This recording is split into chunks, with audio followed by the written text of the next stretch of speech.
Hello everyone, and welcome to part 2 of our Unit 3 walkthrough. At this point, you should have gone through most, if not all, of the lessons and exercises for working on harmonic analysis of your selected piece.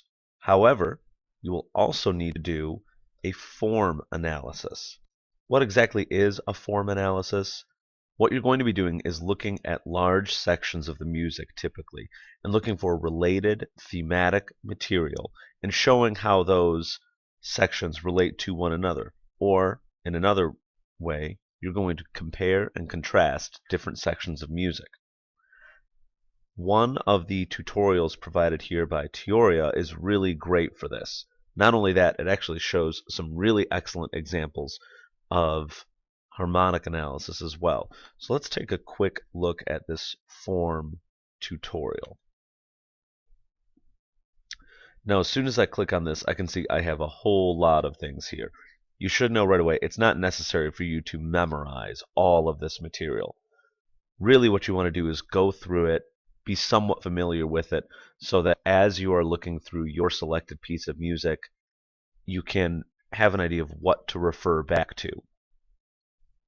So let's get started here, and let's take a little bit of a look here. So we can see that we have here as our first example binary form, which is a very basic form, just two parts, an A section and a B section. And Teoria does a really great job of providing examples here and actually showing the music and showing what section is what.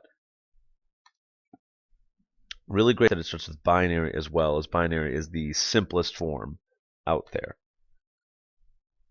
But as I click through, I also notice that, hey, now they're providing a harmonic analysis as well, which is really helpful based on all the work that you've just completed regarding harmonic analysis.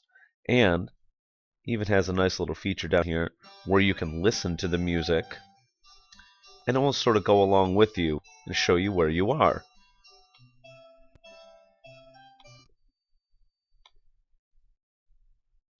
Following through here, I get a whole lot of examples of different forms here that we would see in the Baroque suites, and we also get some links to outside sources for any information.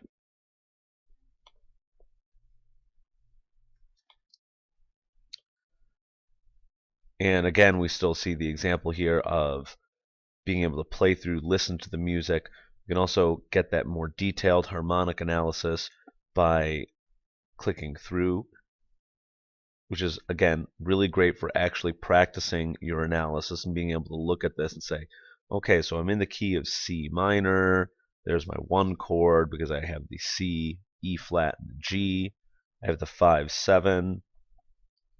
Really great for actually seeing all of that put into practice.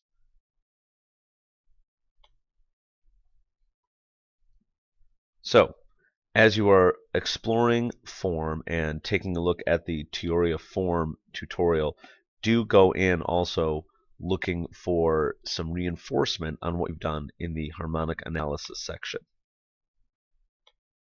As I click through here and go back to, as I go back to the table of contents for the harmonic or for the form analysis tutorial here, I am going to get some of the larger forms here at the end, in particular the rondo and the sonata. Okay, these are a couple of the really big forms popular back in the Baroque and classical eras, especially, where a lot of your pieces are likely going to come from. As I take a look at the summary,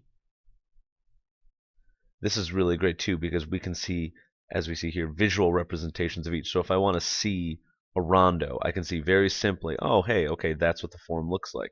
I have these alternating similar sections with different contrasting sections. If I want to see what sonata looks like, okay, well, this looks a little bit different, but still, it's very clear what is happening. I have the exposition, development, and the recapitulation. The exposition I can see contains one section with an A, another with a B. It looks like they have different keys. So it's really great for having a really basic and quick look at what the forms look like. So, what do you do with that information? Once you take a look at your piece of music and you look for those related sections, listening for those connected themes, you can present it in almost any fashion you'd like. There is an example provided down here below. This is something you could do, but form analysis presentations can look very different. So don't be afraid to try something new. As long as it makes sense, as long as we can follow it and see very clearly what is happening, it's probably going to be just fine. But if you're not sure, go ahead and run it by the instructor first. So I hope this is helpful to you as you move forward with analyzing the form. Definitely take a look at that Teoria form tutorial, and if you would like, don't be afraid to look for more examples elsewhere. Good luck, and looking forward to seeing what you do.